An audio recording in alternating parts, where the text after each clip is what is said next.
Hey y'all, welcome to the porch. And I'm looking beautiful today. Yeah, I got on my good hair. My other hair wet up under here. So it be like that sometimes. Yeah. Well, today we back and we are still talking about dealing with difficult people. And we've been giving you the components. We're not components. We've been talking about types of difficult people. And let me give him his props. Dr. Perot, we were hanging out and he wrote this book. And I said, give me a copy, bro. No. I bought this book years and years ago when I thought I was, I was dealing with difficult people and I didn't know God was working on me. I thought it was everybody but me. So I bought this book because I wanted to learn how to deal with all them other people that the Lord kept bringing into my life. I didn't know he was trying to get me straight and teaching me something. So anyway, it was called High Maintenance and High Maintenance Relationship. And in this book, he breaks down, I think, 15, 15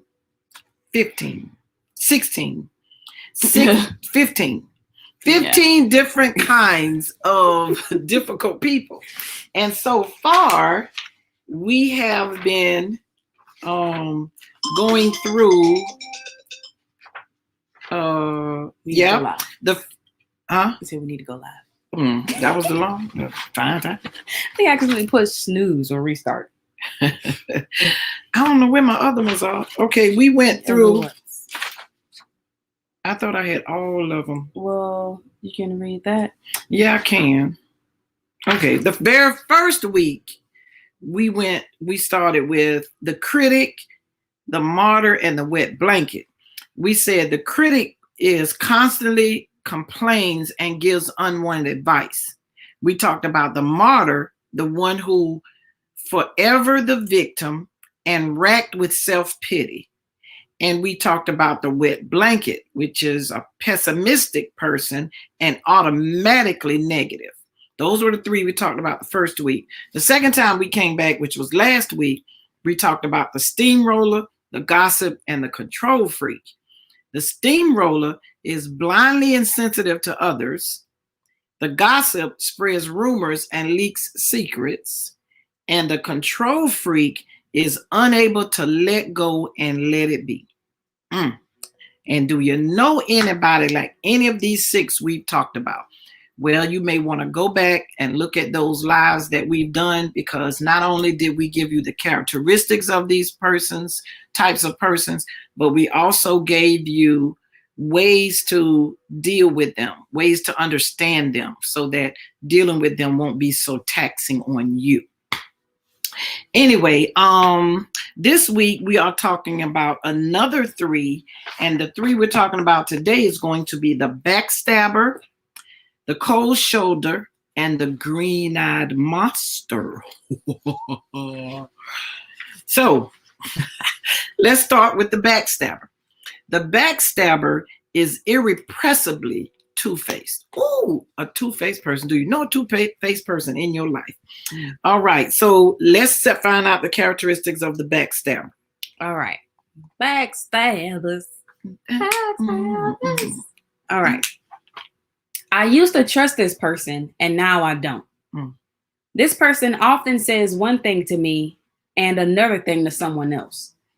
Sometimes when I'm with this person, I think that with friends like this, I don't need enemies. Yeah. I have felt betrayed by this person. This person agrees with me when we are alone, but opposes me when we are in public. Time they need to be slapped. This person is looking for a way to get even. I have suffered a great deal of pain from this person's double dealings. This person is unpredictable and not trustworthy. Being with this person is sometimes like trying to weave in and out of landmines. Oh, when they gonna blow up? Oh yeah, you need new friends. I might want to send the gossip with my backstabber, because whatever they say behind my back, the gossip is gonna come back and tell me. Yeah. Good strategy, huh? Very good strategy. Yeah. Keep your friends close. Yeah, the enemy's close. I'm not the only one who feels betrayed by this person. This person would probably do whatever it takes to reach a goal. This person almost never confronts people to their face. It's always behind their back. Wow. This person uses personal information against others. Sometimes I feel as if I have been left hanging in the wind by this person. And I get the feeling that this person relishes revenge. Well, relishing it, boy. All right. Understanding the backstabber. Okay. To understand them, sometimes it seems the backstabber's dirty deeds are done simply for selfish purposes, but it's really a lack of self-esteem. That's really what they're dealing with, a lack of self-esteem. Thanks, Apostle. You say y'all are so awesome. Oh, thanks. 2, the way to understand the backstabber. Backstabbers may be fueled by a sense of powerlessness. For example, someone got a promotion over them, him or her. So all you hear from the backstabber is talking bad about that person because that coworker got the promotion and they didn't. So it's really the sense of powerlessness is what you did, what you're hearing coming from them. So they just start spreading rumors. Yeah, because they didn't get it, and it's really low self-esteem because they felt like somebody outed them. 3, most backstabbers can be disarmed. They fear being exposed of something. A lot of them. So letting them know that you know what they're doing will usually, you yield them defenseless. It'll usually diffuse their efforts if you let them know you own to them. And I mean, it's not like you can't try to get them to confess. That they're not going to do that. The only thing you're doing is letting them know you on to them. And usually they'll stop what they're doing. But if you try to say, I know what you're doing, tell me, they ain't gonna tell you, they're gonna lie. They're gonna keep on, they ain't gonna tell you. But if you tell them, in your own way, I know what you're doing, okay, I just want you to know I'm on to you. Usually that yields them powerless. They'll stop.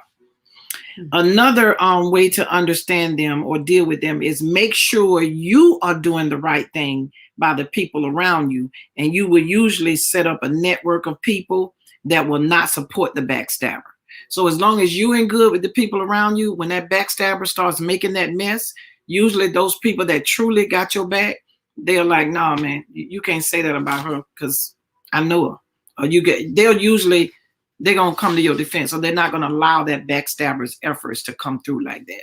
So that's one way to diffuse them as well. Your character will speak for itself. Amen. Sure will. Character will speak for itself. All right. So do we have a culture card for the backstabber? Or are we going to just do them at the end? Well, yeah, we can do them at the end. Okay, we'll do the culture cards at the end. Because, last week we had a little fun because we had culture cards that matched whichever personality we were doing. So we're going to wait till we go through all 3 and then we'll come. We might even have one for last week. But anyway, the next one is the cold shoulder. The cold shoulder. And a person that's considered a cold shoulder, they disengage and they avoid contact. They won't engage in contact.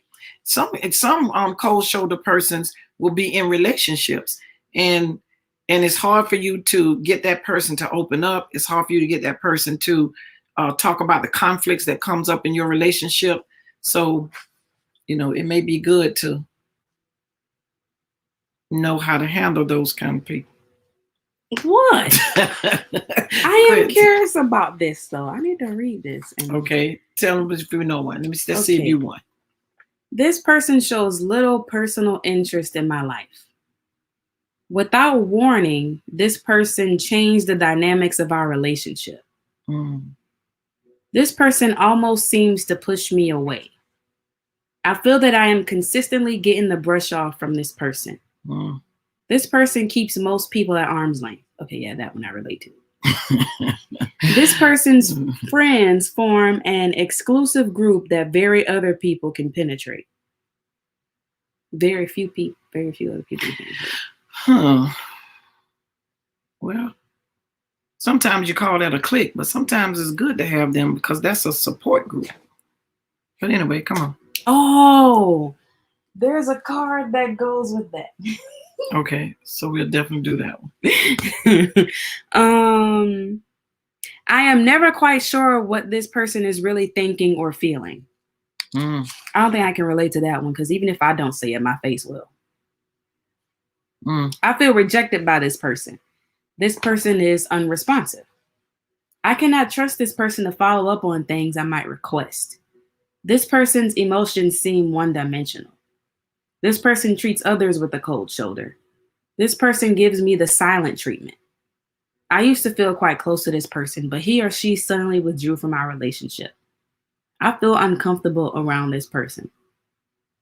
Now, some of those, a lot of those, I can see how I would have caused others to say that about me, but that was I'm not that anymore. But I can remember doing those things on purpose because that was my defense mechanism. That's how I protected myself from being hurt. So I could see me being in the cold shoulder category. I kind of wished my emotions were one-dimensional. I felt too much. Well, they weren't, but I didn't let the other people know it. You know, I had to put on my game face. You know what I'm saying? You should have been an actress. I should have been. Yeah. Anyway, you know, I'm happy. I don't fall into majority of those categories, or at least not anymore. Yeah, that's what I say. I've come a long way. Lord done did some things to me. Did some things with me. I ain't what I used to be. No, I've been changed. Oh, yeah, girl, sing it. Yes. All right. Understanding them, the cold shoulder. They often push people away at the very times when they need their comfort and support the most. Yes, they do, because I was that person. I've been that person that time. Yes. 2, they have an underlying feeling of self-pity and shame. Yes, they do, because I used to be that person. Their rejection of you could be a rejection for something that has threatened them. And that is so true. Ooh, I think they're talking about me. Yeah, I can relate to this because, you know, through my healing, the Lord has brought me through, brought me through these things. Underneath that facade of contentment often lies many wounds. Ooh, that was Tanja. Let me tell you, I could be sitting there like, everything all right. Like, yeah, what's up? Yeah, I'm straight. How you doing? I'm good. Oh, that was my word. I still use that. Yeah. How you doing? I'm good. And I can be all tore up on the inside. But I'm saying I'm good. There's a whole hurricane going on. Yeah. I did that to a friend of mine just last week. Yep. He said, how you doing? I said, I'm good. I was mad at him, but I didn't want him to know I was mad at him. I couldn't let him know he had done pushed that button. No, I ain't gonna give you that satisfaction. So I said, I'm good. But if I could have got my hands around that neck. Oh, I'm sorry, Apostle. I didn't mean that. I was real nice. I wasn't gonna choke him. I was gonna be real nice. Okay. Rather than risk that you will hurt them too, the cold shoulder will disengage from the relationship. Just like I said, I'm good, and then I found a way to get off the phone. 4, don't mistake the freeze for rejection. Yeah, don't mistake the freeze for rejection. That's just us trying to protect ourselves. I still battle with it. I've come a long way, but I still kind of, you know, that's still a struggle with me. Because I'll disengage. I want to just get away and go be by myself instead of talking it through and, you know, being in that moment. But sometimes if I'm angry, I got to step away and then I got to come back after I've calmed down because, you know, I could catch a case if I just go at it right then. Yeah. So some of that is I'm protecting me from jail. Yeah. So number 4, don't mistake the freeze for rejection. Something else may be going on underneath and has nothing to do with you. And that was usually the case with me because I loved the people I was in. Well, some of them, but the people that were close to me and really cared about me and I knew they cared, I loved them, but it was just me. I had issues. So I would just, you know, I would disengage or cut it off or something like just block them out and wouldn't let them know what was going on. Yeah, I still do that. I really do. I do that. Block people out? Yeah. Because I was good. Pastor Dion was fussing at me about that like a few weeks ago. She said, I knew something was going on with you, but you weren't talking. Oh, she was getting on my case. I'm just not used to that. I'm not used to opening up. I know, right? When I'm going through my thing, I got to go through my thing, you know. So you think it could be from feeling like they don't care, like they're pretending to care, but they're really. No, for mine, it was. Or not letting anybody too close, because then they'll know the vulnerableness and they can. That used to be it, but I think more so mine now is more so like I don't want to be a bother to somebody. That's a lot of it, because and that could be from, you know, as a child, my mindset. That's, you know, I felt like they didn't want to be bothered with me. So now as an adult, I don't want to bother you if I don't have to. And then it's like, okay, God's supposed to be sovereign and he's supposed to be everything. So I'm going to be good. As long as I got God, I'm going to be good. I ain't got to bother you with that. But it's really that bother thing. So that's hereditary. And you reckon it's hereditary? You got that too? Girl, I'm so sorry. I done passed that on to you. You know, Lord Jesus, don't let it go to my children. The code show to find an opportunity to have a heart-to-heart. Now that's true. Because when, and this the same, going back to the same friend. Now, I've known this dude a long time. And one thing I could say, that once I done had my moment, I done flew off and got off the phone and hung up and whatever, the opportunity to come back, and it don't be my reaching out, it'd be his reaching out. And he will reach out. You ready to talk now? Very calmly. And once I get into the conversation and start talking and I talk it through, I'm really glad I had that conversation. But you initiating it is not going to come from me. No. It probably won't. I don't know if I'll ever get to that point, but I think that's just, I'm so deep into that part of that mindset where I don't know what that is. But yeah, so it's good to have somebody that won't let me stay in that tunnel that I dig and go hide. You know, they coming in and get me out of there. Yeah.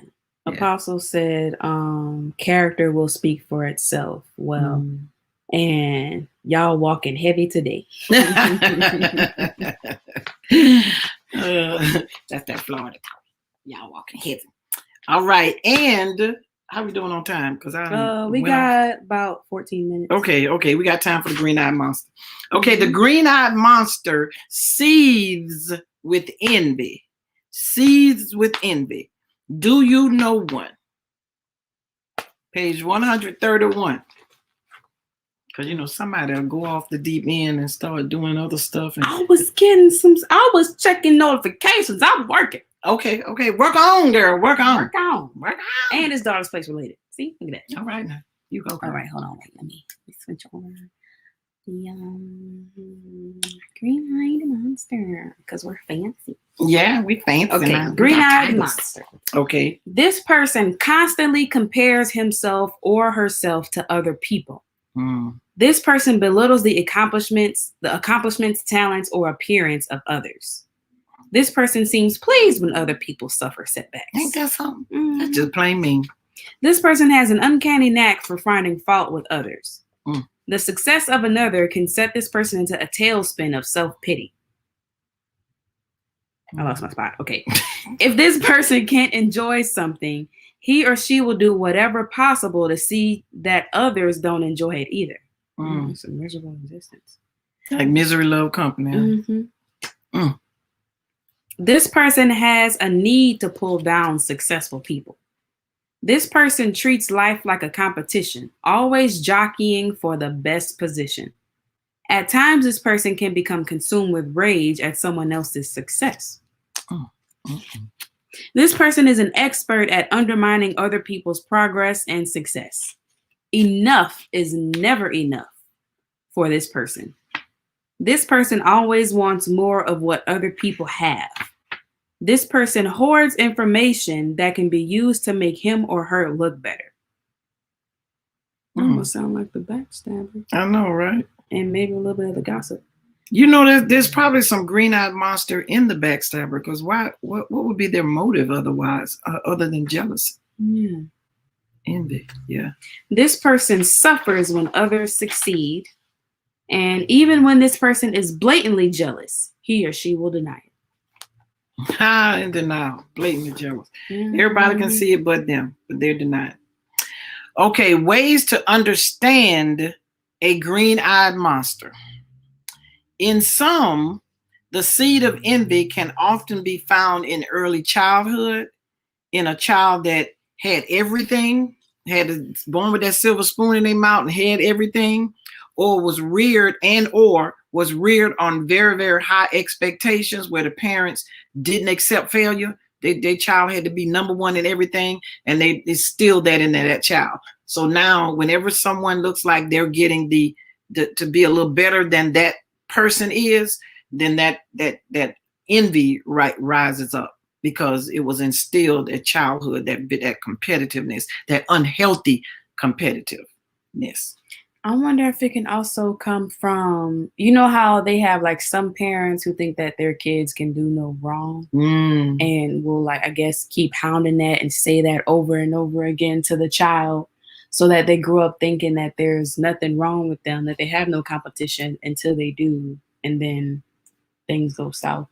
Yeah. Or does that lead to a different set of issues?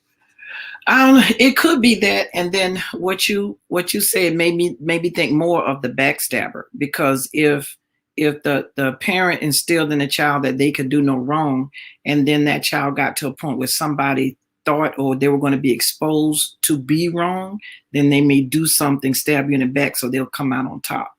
You know, that kind of made me think of the backstabber. But I think it could be either one, because we said the green-eyed monster resides in that backstabber as well. Mm-hmm. Yep. 2, some rear their heads because they feel deprived, which is what we just talked about. Mm-hmm. You know, they don't do no wrong, so when something is not there for them, they have a problem with it. Envy often comes because of something that's close to you, not something that's distant.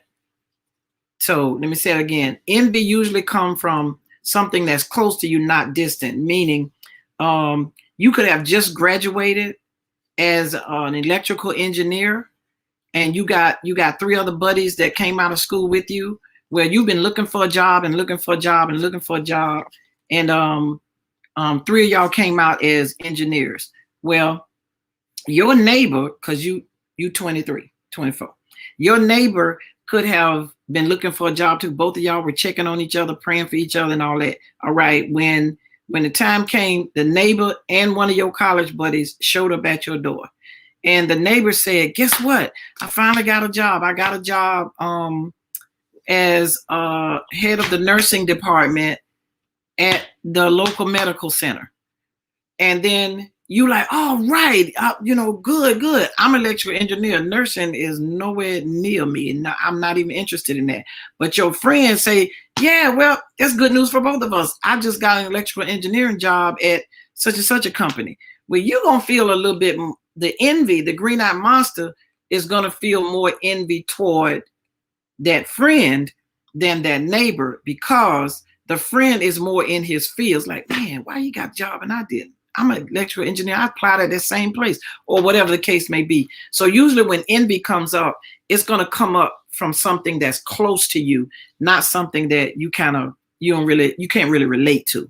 It's going to be something that you can relate to. That's usually what brings the envy. Preston said, Kiki. You talking about like in a green-eyed monster form? Preston, don't come in here starting no stuff. Nah. You leave my girl alone.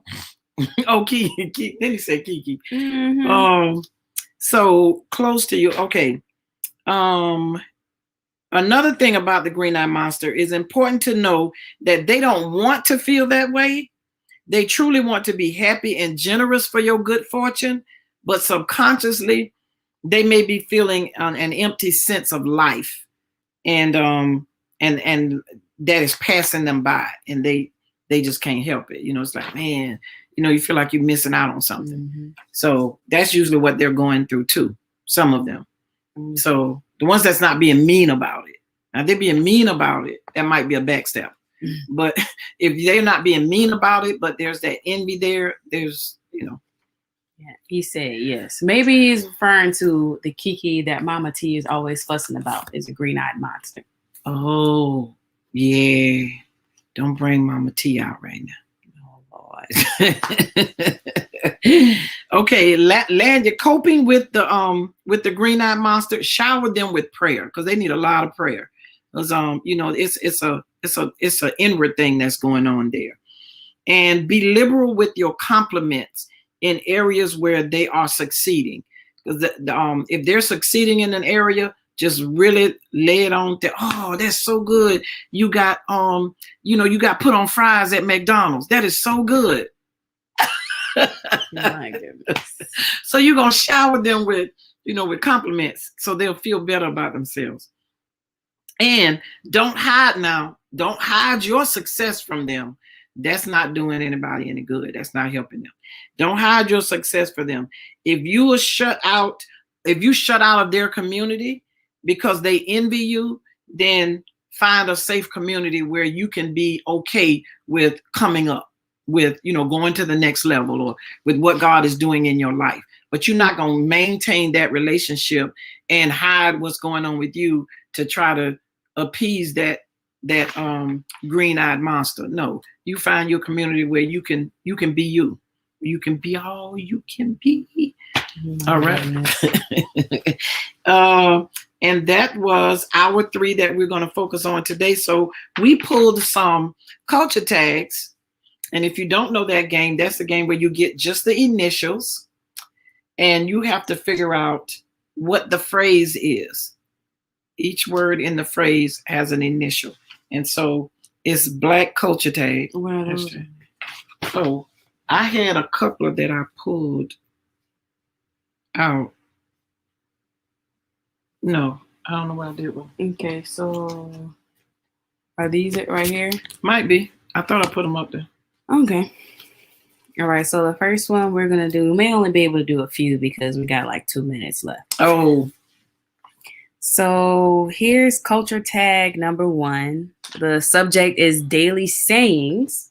Oh, now the for this one, that would be the cold shoulder. The cold shoulder might say this when they trying to shut you down, or they don't really want to engage in the conversation that you need them to talk about. They might say, man, forget that. And then they might say this phrase.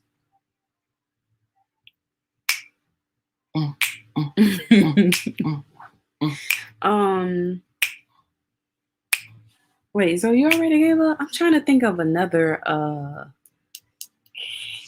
definition or another clue. I'm not sure. I didn't know what else to say without like saying. Yeah, without words. actually saying it, because I know you can. The first 2 words is the last 2 words. Oh yeah, that's my clue.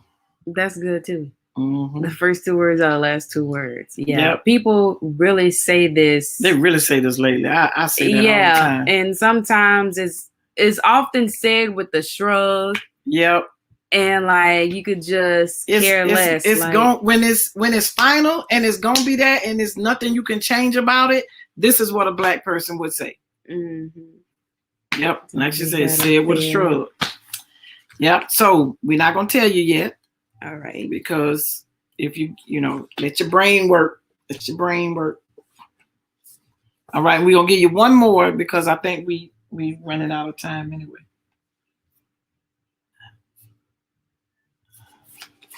Okay.